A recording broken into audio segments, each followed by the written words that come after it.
All right, it is 11:01. We're scheduled to start at 11. Looks like a number of people are still joining, but that's okay. We'll get moving. Thank you all very much for joining for our Tag Inspector webinar here today. We'll be discussing cookies and consent, some of the recent guidelines or updates put out around cookie consent, what that means for your organization, how that plays into overall data collection, and some of the different things that you should be focusing on as a result. To start, just a little bit of quick housekeeping items. These slides won't work. So about Tag Inspector and me, my name is Lucas. I'm our Tag Inspector product manager. Also do quite a bit of tag management and tag governance consulting work. So at Tag Inspector, we're a tag auditing and monitoring platform. I work with thousands of websites. We do a number of educational programs as well, including these series around all things tagging, all things tag auditing, all things tag governance. Quick disclaimer, even though we are talking about consent and some legal topics around what is compliant data collection, what is compliant consent, this is not meant to be legal counsel. More so just wanting to discuss these various different topics, go through some of the different guidelines and some of the requirements. Ultimately, what needs to happen is you need to take these things to your own in-house legal counsel for approval and for the policies at your organization. But hopefully this can be educational and can provide a little bit of guidance for where you need to start and what are some of those things that you should be raising to them. So real quick, in terms of the agenda, what we'll be going through first is just an overview of tags and cookies. Oftentimes the two things get confused. And it's really important as we talk about some of the laws and regulations as it relates to compliance, as it relates to consent, that we understand the difference between the two and how they play together. So what tags are, what cookies are, and yeah, the intersection of the two, and then how the different laws and regulations relate to those technical items. From there, we'll be going through the rules of the game, just a quick overview of some of the different laws and regulations that we're having to keep in mind as it relates to specifically here consent and what compliant data collection and use of cookies is. We'll then go through some of the more recent guidance and just the status around ePrivacy. And that is what speaks directly to the use of cookies here in Europe. As well as what you need to keep in mind for compliant consent. We'll then talk about what the impacts of all of these different things are for data collection practices, for targeting, audience creation, all of those things, and then some best practices just to keep in mind to make sure that you are optimizing your data collection and digital technology usage. And then finally, we'll wrap up with a quick summary and some Q&A. One thing that I like to do as we go through these, if you have questions, please drop them into the questions pane, which you should see just within the control panel that you have for GoToWebinar, which we'll be using. I like to keep this a little bit more of kind of a discussion. So if you have questions that come up, throw them in there. It's related to the topics and what we're discussing at that point. We'll go ahead and address them. And yeah, keep it fresh and hopefully keep it very beneficial and educational for you in that way. The one question that I'll go ahead and answer, yes, so we will be following up with a recording of the webinar as well as the slide deck. So rest assured that you will have some content to take away following the webinar. Cool. So with that, we'll jump right into it. So first topic here around just the tags and cookies. So first, when we're talking about tags, we're talking about cookies, what are we talking about? So what tags are, to make the designation between the two, tags are the JavaScript scripts that run on your website that correspond to different marketing, advertising, analytics technologies that are in use. So this here, you can see that red box, that's an example of a tag. So JavaScript, this specifically is related to Google Tag Manager.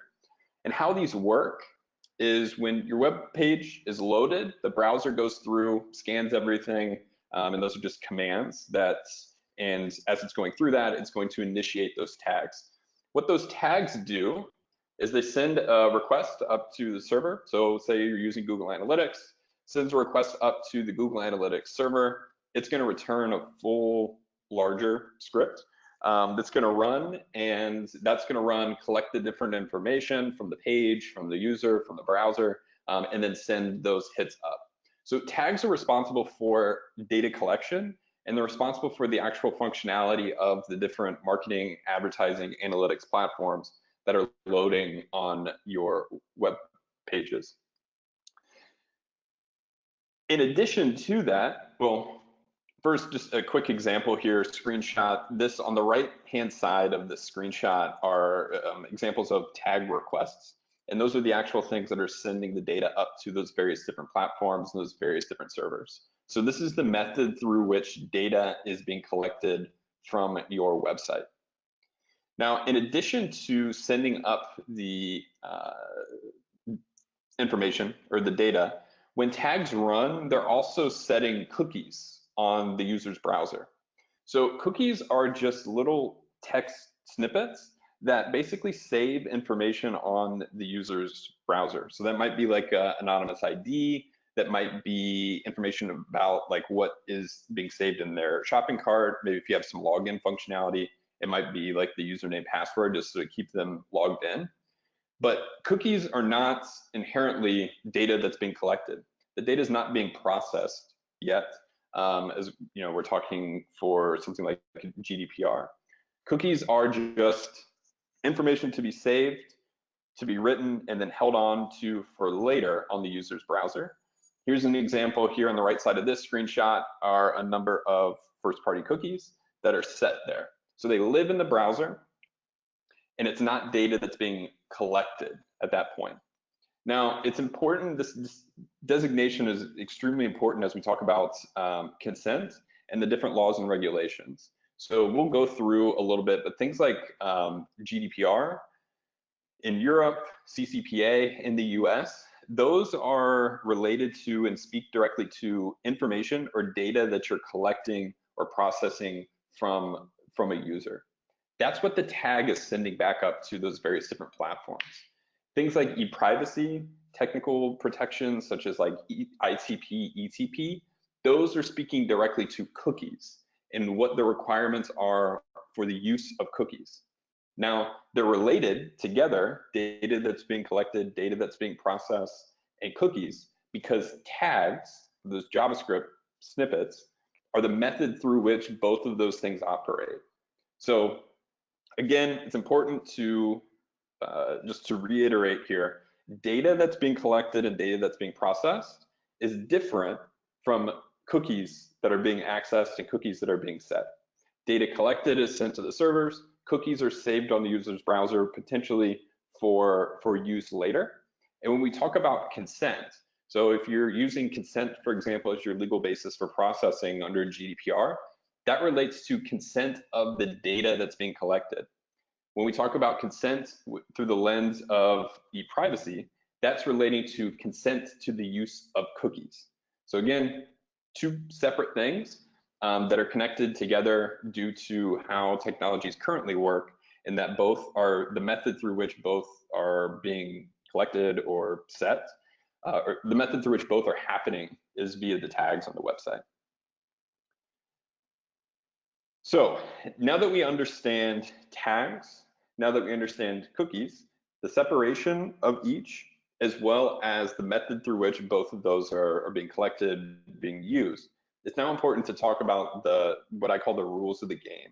So these are the various different laws, regulations, and requirements that you have as an organization that lay out the requirements for things like consent and the requirements for the rights and the protections that are afforded to your users, and that we have to keep in mind when we're talking about compliant data collection and compliant use of marketing and advertising platforms on our digital properties.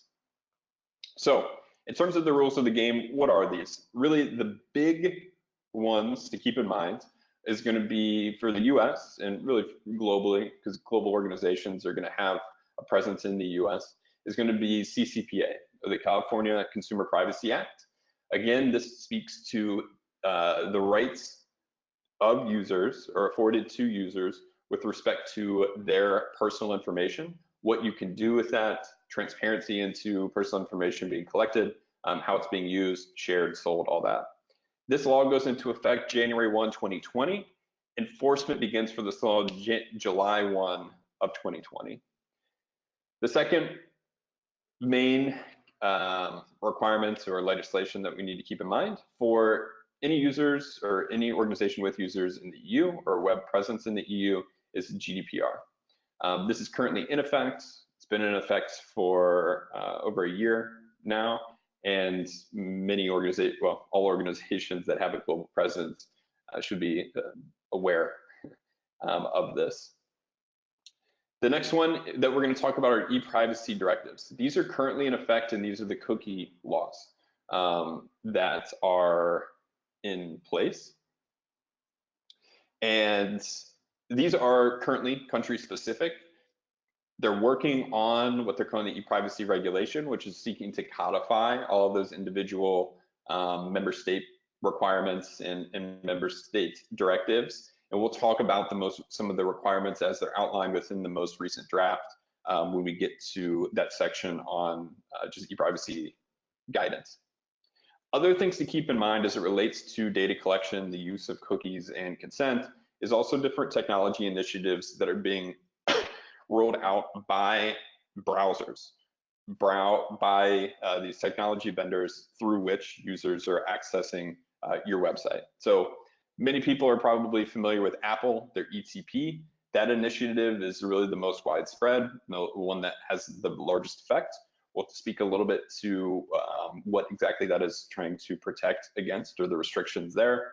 Firefox has ETP, which is very similar to Apple's ITP for anyone that's using Mozilla and the Firefox browser. And then Chrome has some requirements around cookies that are going to be rolled out in a release beginning of February. That is mostly speaking, or that mostly just deals with transparency for users being able to more easily view and control different cookies that are being set, as well as some requirements for the organization to make sure that cookies are secure and only used for same site purpose. In addition to these, which are more broad, depending upon the industry or the vertical that your organization might be in, there might be some industry-specific laws and regulations. Financial industry, for example, has some of their own laws and regulations around data security, privacy. If you have any properties that are targeted towards children, things like the COPPA, Children Online Privacy Protection Act, might also be in play for your organization as well. So to get into these a little bit more and speak specifically to them as it relates to consent. So California Consumer Privacy Act, the CCPA, what that does is, at its core, is affords a number of different rights to residents of California as it relates to personal information that's being collected about them. Again, it's very important here to really note that this is speaking to that personal information. So it's related to the data collection and then what you're doing with that data. CCPA is not speaking directly to the use of cookies or the placement of cookies on the user's browser. You can see the rights here that are afforded to Californians with respect to the personal information. It's mostly around transparency and then the ability for them to access, request, and request deletion of any of that personal information, as well as rights for them to say no to the sale of personal information. The second big one here, GDPR. Again, GDPR affords rights to anyone within the EU or any EU residents in relation to their personal data that is being processed. Again, this is relating to data that's being collected, data that's being processed, data that's being used. GDPR, again, does not speak directly to the use, placement, or accessing of cookies on a user's browser.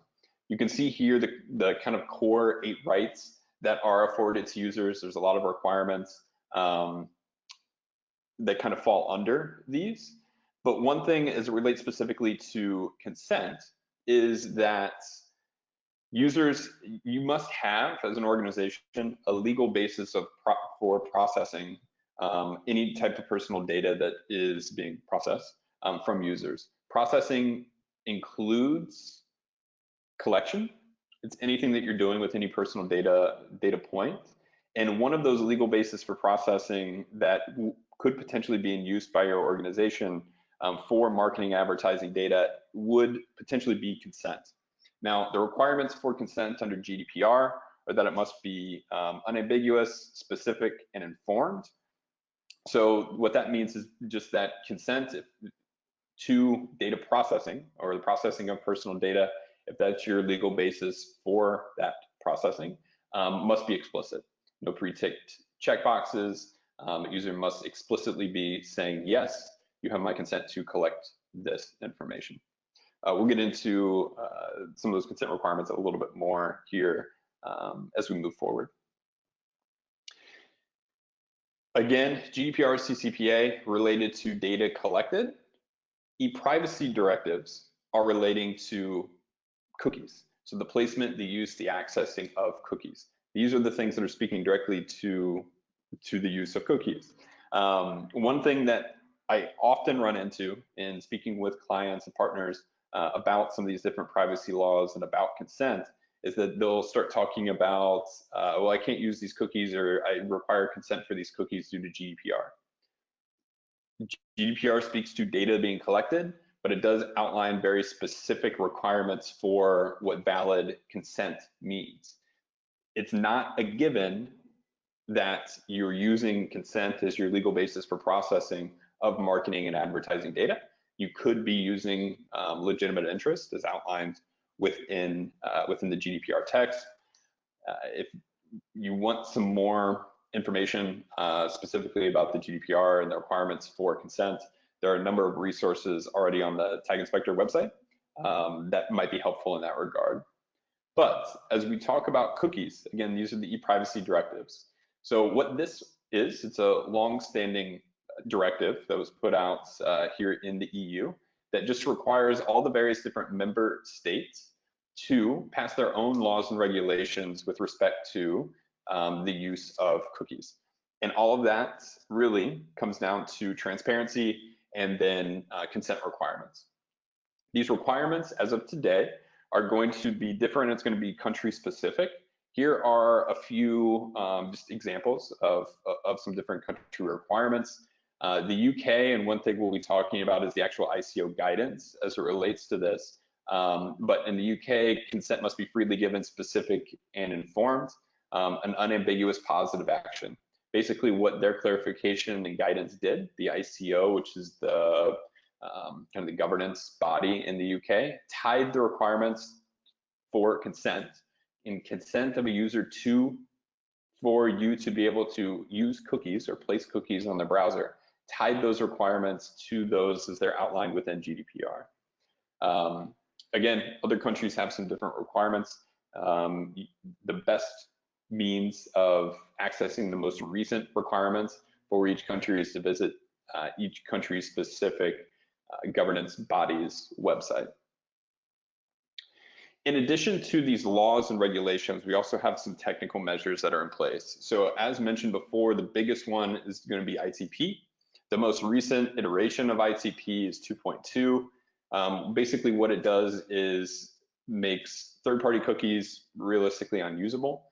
And then first-party cookies, it places some additional restrictions on those that speaks really directly to the amount of time that those are going to persist, or that information that you're storing in that cookie is going to live on a user's browser.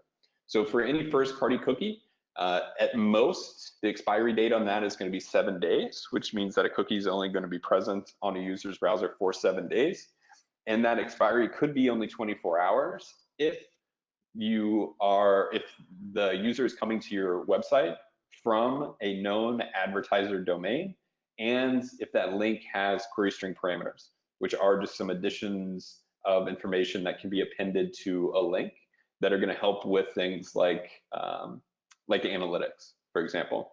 So basically what this means, if your traffic is coming to your website from, say, a Google paid search ad, that link is going to have query parameters, and it's coming from the Google domain. The expiry on any cookies that you're setting, even first-party cookies that you're setting throughout that session, are only going to be 24 hours. The implications of this is basically just that it's more difficult to use cookies, and you're not going to be able to place cookies that can be read across other websites, which has a big impact on advertising efforts, targeting, retargeting, those types of things. When we think about all of these things, and just to kind of summarize and distill it down, there's really three core principles that all these different rules are speaking to. So the first one around requirements is going to be for transparency and disclosure. Transparency needs to be in disclosure at the point of collection or the point of processing any data that's been collected from users. And then, just giving the user that transparency so they can understand what's being collected, how is it being used, what is the impact on them. The second core principle spoken to in these various different rules is going to be access rights. So both CCPA and GDPR provide rights to users for them to be able to request any personal information or personal data that you are collecting about them, be able to move that, so it needs to be in kind of a well formatted and organized format, and then also the right to request deletion of any of that data. So practically, or in practicality, I guess, in practice, what this means for you is that you need to understand what data is being collected, where it's going, and then be able to access it and be able to provide it to a user, as well as potentially delete that if they request you to do so. The final piece here is around refusal or objection of processing. And this is really when we get into consent. So under GDPR, the user has the right to refuse to all processing activities. And again, GDPR speaks to data being collected. So with GDPR, if someone opts out of the use or the processing of data, you can no longer collect that data. Now, if we think back to our original section around tags and cookies, the method through which data is being collected is the execution of a tag on the website. So to stop the collection of data, we need to stop the tag from executing, which is going to have the effect of no cookie being placed as well. Under CCPA, the rights of the users around refusal or objection is just to the refusal of the sale of personal information. It does not extend all the way back to the processing of that information. So if you have a means of, if you are selling personal information of a user and they're opting out of that sale, if you have a technical means of just not selling that data, you can still collect it. So for something like analytics in Google Analytics, while many things you're collecting in there would fall under the definition of personal information under CCPA, them refusing the sale of that information, if you're not selling that information, you can still collect it, you can still use it for the purposes of analytics that you're kind of currently doing. And again, this relates to the collection and the use, sale, sharing of that data. It's not speaking directly to cookies. Now, under ePrivacy, that refusal or the objection of processing, it requires consent for the use of cookies. This is where we're talking about cookie consent. Now, for all practical purposes, again, cookies are set when tags are executed. In order to stop a cookie from being set on a user's browser, for 95% of platforms and how the internet and how all these technologies work today, it requires you to not execute that tag. As a secondary kind of effect of that tag's not executing, which means that cookie's not being placed. Good, user hasn't consented to it yet. But that also means that data is not being collected.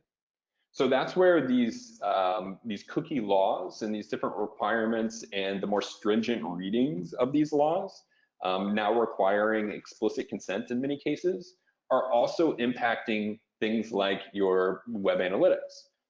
Because the means by which you stop cookies from being set by various different platforms also or requires that the tag cannot be executed. You don't have a means of collecting data for things like analytics, attribution in a traditional way. The final piece here around technical limitations, so something like ITP, even though there's the restriction on cookies, again, those tags are going to be executed, those cookies are going to be placed. What ITP is doing is basically just wiping those away. So you're still able to collect that data. ITP is not blocking data from being collected. It's not stopping tags from running. It's just stopping cookies from being able to be saved on that user's browser or device. Now, that doesn't mean that your data collection practices are going to be not impacted at all. All these different technologies, using something like an analytics platform, for example, they rely on those cookies for some of those different pieces of reporting. We'll use Google Analytics as an example because it's the most commonly used analytics platform. Cookies are used for the designation of a session as well as a user. So if the expiration of cookies is only 24 hours, if a user comes to your website today, cookie set, identifying them as just a unique anonymous user. If they come back again tomorrow, they're going to be, for purposes of reporting, they're going to show up as a new user because there is no means of being able to identify them as a user that's already come to the website before. So there are going to be some implications and some impacts on tracking, but those technical things are just related to cookies, again, not data collection.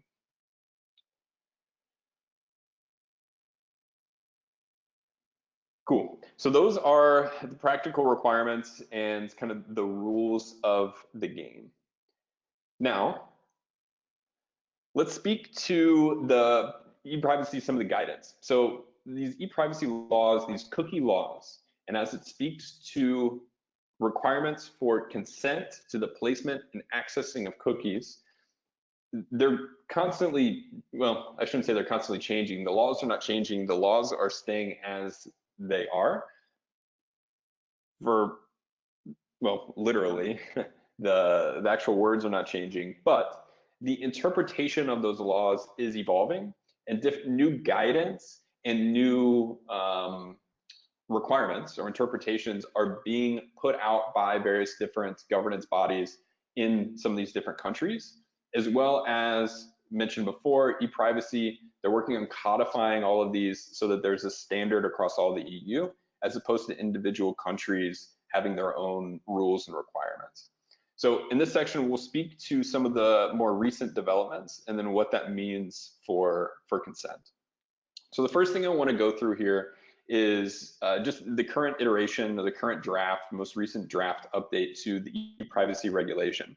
So what the ePrivacy regulation is similar to GDPR. It speaks, or it is the requirement across all of the EU, and it's working to codify these individual country requirements for ePrivacy directives.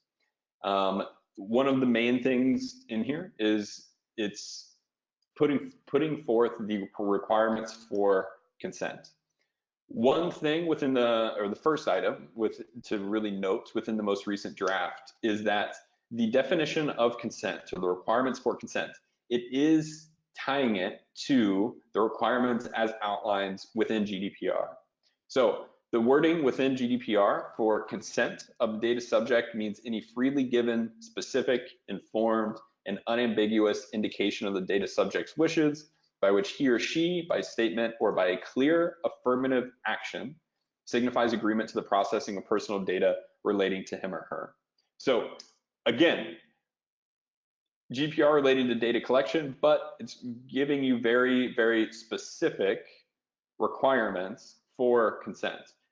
What the ePrivacy regulation in its current iterations, current draft, is tying consent for the use of cookies to the same wording of consent within GDPR.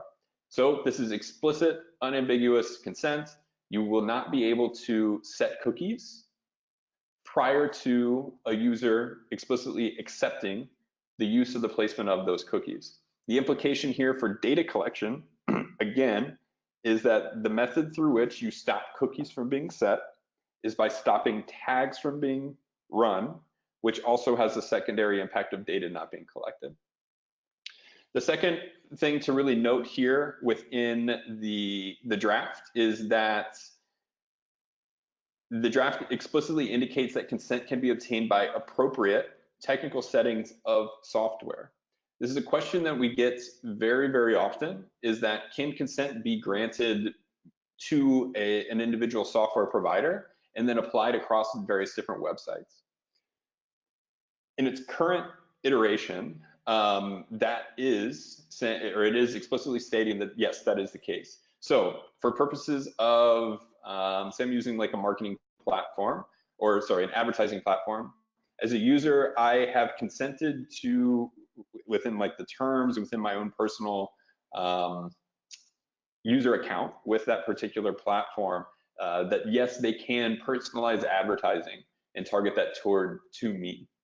That consent that I have, and me saying yes, I accept for you to be, able to place these cookies, and for the purpose of personalizing ads to me that I give to that platform or to that software provider, would be able to apply across different websites or different sections of the internet that I go to that are leveraging that software. So that is, that clears that up a little bit. It's going to be interesting to see how that's actually applied in practice. But the intention here, and as it seems, is that it makes the practice of granting consent a little bit easier for me as a user, as opposed to having to consent or making a consent decision every single place that I go, which can be very, very cumbersome. The last thing in here to note of the current draft is that there is an update and a recital in here that addresses the issue of cookie walls. I get a lot of questions about cookie walls as well. What those are just anything that stops you from a user from interacting with the site content until a consent decision has been made. It is saying in the most recent draft that it is indeed possible that I can use a cookie wall and I can require consent to the use of cookies in order to get the same web experience or the same experience with that particular digital asset as I would if I was not granting consent. Now, that doesn't mean there are protections that you can't discriminate against users for not granting that consent, but I can require consent or require a consent decision prior to them accessing my content. So that's the most recent draft. This is not law. This is just how it's written right now, but things to keep in mind as you're thinking about your consent strategy and compliance strategies for your organization. The next thing to cover here is recent guidance that was put out by the ICO in the UK. The ICO is the kind of governance compliance body within the UK. And according to the ICO, PECR, which is the ePrivacy directive within the UK, it requires that users consent to cookies being placed. There's no definition of consent within PECR, but their guidance or their interpretation instead, now that GDPR is out, requires consent to follow the guidelines as outlined within GDPR. Again, what this means is that a user must make a clear affirmative action in consenting and accepting to the use of cookies, not just the use or not just the processing of their personal data, but also for the use of cookies. So again, I cannot run or execute any marketing, advertising, analytics platform on my website with an audience in the UK, so in my UK websites, until a user has explicitly granted consent for my use of those cookies. Again, it has an implication on data being collected because tag's not going to execute until a user has consented as well. So there's also going to be an impact on just the volume and the nature of data that you're able to be collected. But this requirement is not specifically related to that data collection. Again, it's the use of the cookies. Another recent interpretation or reading, I guess, that came out was in the beginning of October. There was a law case that made it all the way up to the Court of Justice for the European Union, and they put forth an opinion on that. So a little bit of background on this case, and if you follow all things privacy and governance, you maybe have heard about this. But Planet 49, it's a German company, and what they did, they hosted a lottery on their website. In order to join into the lottery, you were required to put in your name and address, which were as requirements to register. Below those areas where you input that information, there were two checkboxes and two options. The first option was an unticked checkbox for consent to be contacted by sponsors. The second one was a pre-ticked checkbox for consent to the use of cookies. Participation in the lottery only required the checking of that first checkbox or the first option. And this case was referred to higher courts in order to get an opinion on the validity of consent to the use of cookies with that pre-ticked checkbox. So basically, in essence, what this was doing or contending was the requirement of explicit, so that positive affirmative action of actually checking a checkbox in order to say, yes, I consent, versus an implicit acceptance of consent that by just making no action, that constituted valid consent. The opinion put forth by the court here really had very long, a little complicated, but the core findings here was that one, pre-ticked boxes do not amount to valid consent. So it kind of says that that implied consent does not constitute valid consent. Also explicitly stated that the expiration date of cookies and third-party sharing needs to be disclosed to users when obtaining consent. Different purposes cannot be bundled together under the same consent ask. And then, very importantly here, in order for consent to be valid, an active behavior with a clear view of consenting should be obtained. And then these rules apply to cookies regardless of whether the data accessed is personal or not. So to kind of condense these requirements, what this means is that consent to the use of cookies requires explicit, unambiguous, affirmative consent. Implied consent is, according to the court's opinion, implied consent, such as just a user continuing to use your website, even if you have a banner that goes up that says, by using this website, you are consenting to the use of cookies, not allowed. Having a pre-ticked checkbox where all the user has to do is click accept or continue does not constitute valid consent. They must make a positive affirmative action saying that, yes, I want to consent, and that they consent to the use of cookies, and the specifics about those cookies also be available to them in full disclosure. A few pieces that I pulled out here specific to that opinion that really kind of highlight that or those different findings or the summary that I just gave. I won't go through those here. You can read those kind of on your own when we send out the deck. So in terms of the ePrivacy guidance, what are the three pieces that I went through there? What is it speaking to? Basically, it's saying that consistently in more recent guidance, more recent opinions, the requirement for the consent to the use of cookies across the EU is one of explicit, unambiguous consent. Implied consent does not constitute valid consent.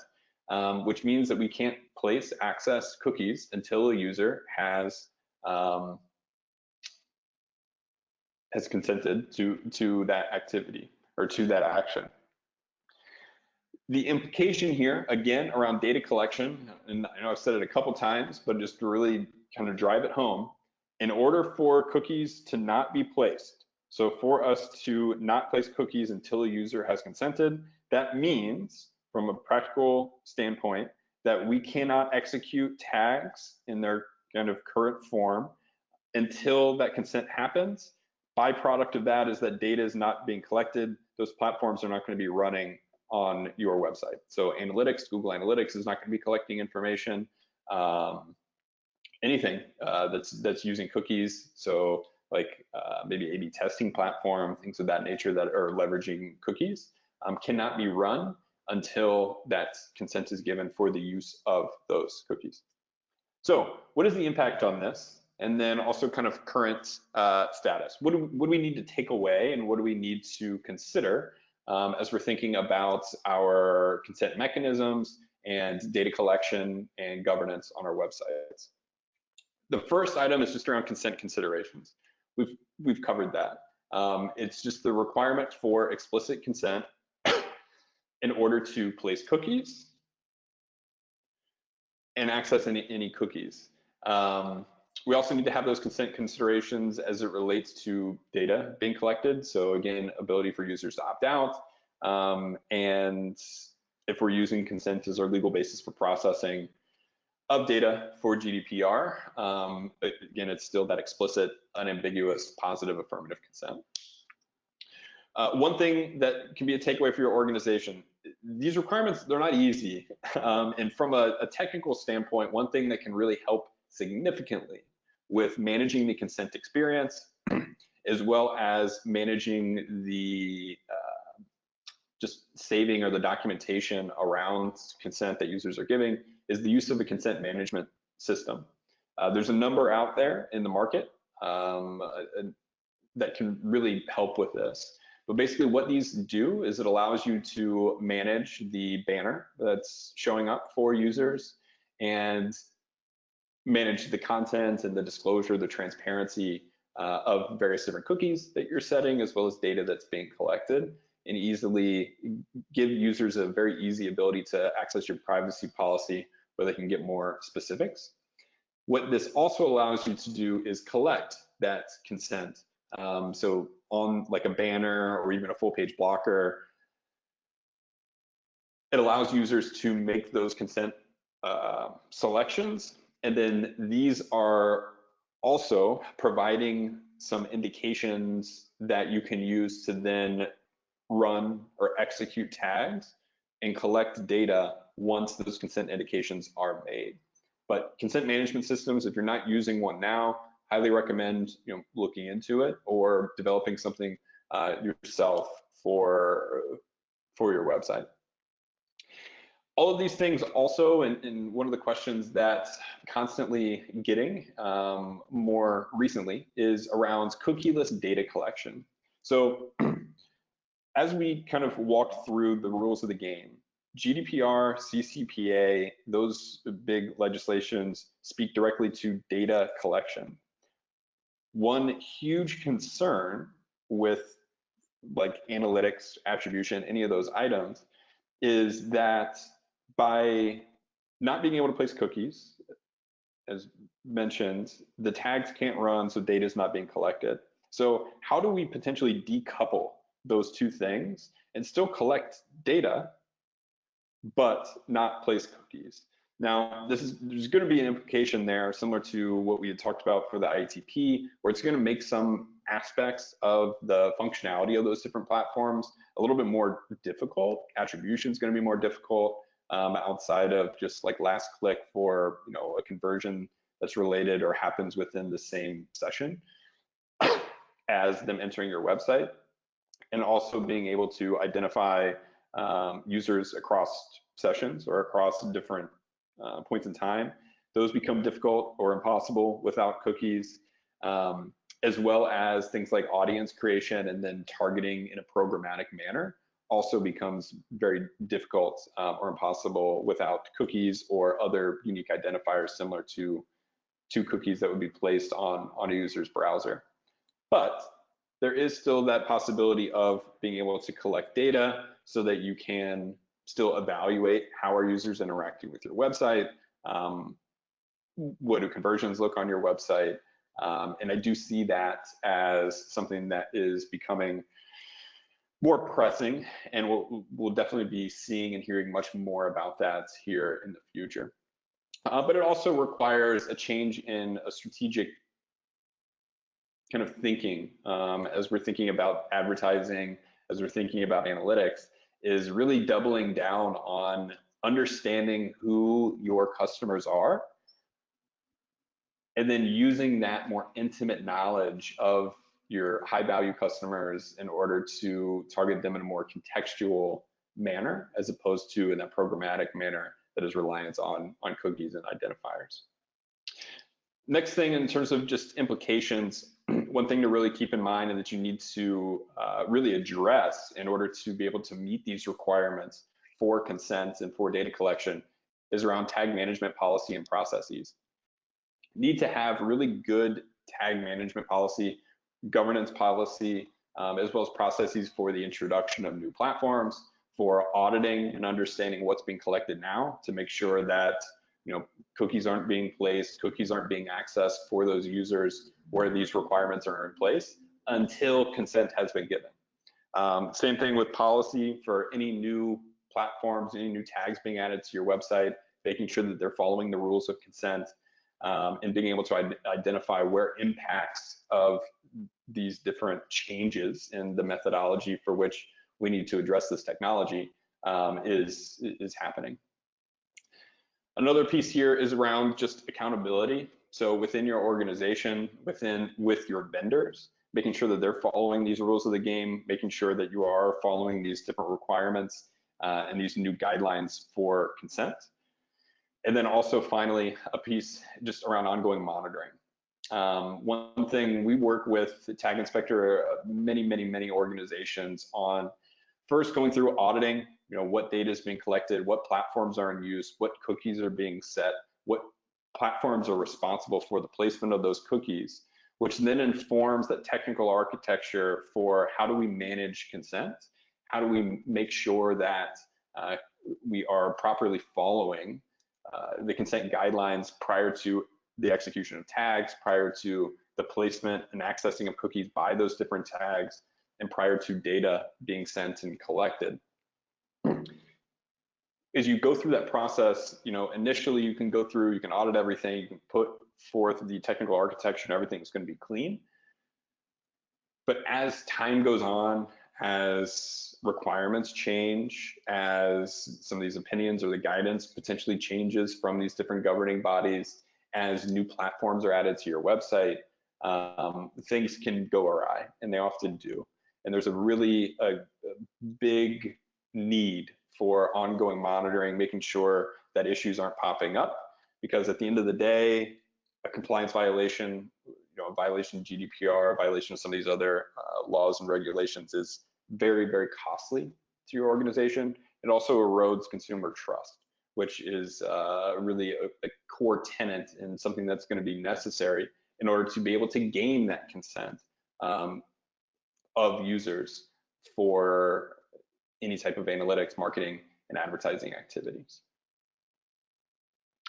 Cool. So left about 10 minutes here just for a little bit of summary and Q&A. Looks like we have a couple of questions that I can go through and try to address here. But to quickly summarize, some of the different things that we walked through here today in terms of tags versus cookies. Again, tags are the mechanism through which marketing, analytics, advertising platforms run on your website. They are responsible for both the collection of data as well as the placement of cookies. As we are restricting or as we are requiring consent for the placement of those cookies, the technical means by which you accomplish that is by not executing tags. The impact of that is that no data is then going to be collected until that tag runs, which due to these requirements, that tag can't run until consent for the cookies or consent for that data being collected is positively gotten from your users. The rules of the game are the requirements for that placement accessing of cookies, and those requirements for consent for the collection of that data are in those different laws and regulations. Again, if you want to do a deep dive on any of those specifically, there's some past webinars that we've done, a number of ebooks, and a lot of content on the Tag Inspector website that might be able to help out with those. We went through some of the more recent guidance around ePrivacy, so the requirements for consent as it relates to cookies. And then we talked a little bit about some of the impacts of those different laws, initiatives, and guidance on just your organization, how you can address some of those items. So now to get into Q&A, first one is, does the nature of the cookie impact the ability of the cookie to be set? For example, Adobe Analytics and Google Analytics are first-party tags. Can they set a cookie in user's browser without the user's prior consent? The ePrivacy, the regulations here do not make any type of a designation between first-party or third-party cookies. It's the use, the placement of any cookie on a user's browser. So no, regardless of if it's a first-party cookie or a third-party cookie, both of those scenarios would require consent. There is also, though, the only area, I guess, where first versus third-party cookies, where it matters what that designation is with some of those browser initiatives around privacy. So for like ITP, how a Safari browser is handling a third-party cookie is different from how it's handling a first-party cookie. The expiry on a third-party cookie is never going to be more than 24 hours. Typically, it's going to be capped at a session. So you realistically, for a user using Safari, third-party cookie is meaningless. It's almost like it's just being immediately deleted. Whereas a first-party cookie, at least it's going to persist for at least 24 hours, potentially up to 7 days. But the requirements for consents for the use of those, it doesn't matter if it's first party, if it's or if it's third party. Second question, who within a large organization would typically monitor or be accountable for all of this? So obviously a policy is going to be defined at the legal level.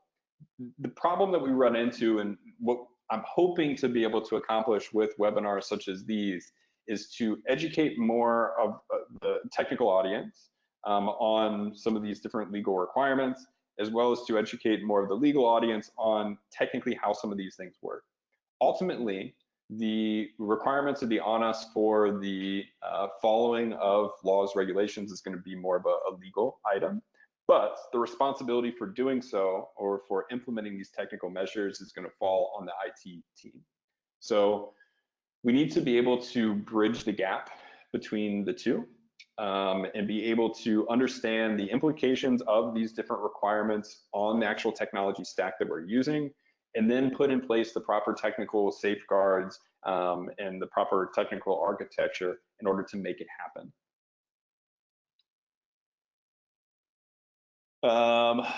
Question around if Tag Inspector has up-to-date information with regards to the latest news and updates involving data privacy.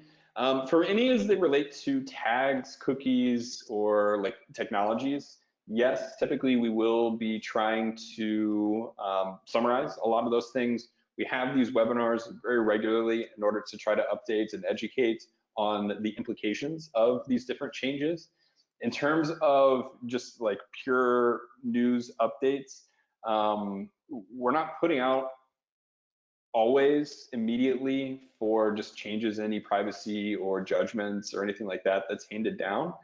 The best place, in my opinion, to go for those is the IAPP website, which is the International Association of Privacy Professionals. There you can oftentimes find, or actually always find, very up-to-date news on just updates to privacy laws, privacy regulations. They're not really going to cover the technical parts, But if you're looking for just constant updates around the privacy items specifically, that is a great place to go to. Question around explicit consent. Does it mean that we need to click via checkbox or acknowledge button? Yes, explicit consent is a unambiguous, positive affirmation or acceptance of consent. So what that would mean is ticking a checkbox and then clicking accept, or explicitly clicking some sort of like a accept all or accept or I agree type of a button. Yeah, explicit is just any unambiguous positive affirmative action. Do we need to audit our organization existing user information and ask them for consent? Very good question. Yes, that is also a requirement. If you are, for GDPR, if you are using consent as your legal basis for processing any of that personal data, the consent would need to be lawfully gained, which would mean that it would need to follow the requirements as outlined there. For explicit consent in GDPR. Again, there's some resources on our website that more explicitly break down all of those different requirements. That would also extend to, and that was actually one thing that didn't go into really deeply, but in that Planet 49 case, part of that opinion was actually that these requirements for explicit consent date all the way back to the update from the late 90s, actually, to the ePrivacy directives. So it's debatable, or it's being debated right now, if valid consent would extend backwards in time. That guidance has not been explicitly given, but it's if you are thinking about going through and kind of gaining consent for any information that you're kind of using or processing about users, it would be a good idea to look at that really holistically. Now, for the use of cookies, though, most cookies are not going, they're not going to be 100% persistent, so they're going to have an expiration date. So it's for sure a good idea, get that consent for the use of any cookies moving forward, at least for EU audiences. But yeah, potentially look into how we can regain consent and make sure that it is lawful as outlined within those laws and regulations for it to be valid. Question on if CCPA specifically dictates that consent must be given before cookies can be set. CCPA speaks only to personal information and the rights that users have with regards to their personal information. It does not speak to cookies. So there is no explicit requirement for any type of consent under CCPA as it relates to the use of cookies. These cookie laws are unique and specific to the EU and the various different member states within the European Economic Area. In the US at this point, none of these consent requirements would fall under any of those laws or any of those regulations. Cool. I see there's a few additional questions here. We're out of time, just to be respectful of everyone's time. We'll follow up on these items just via email.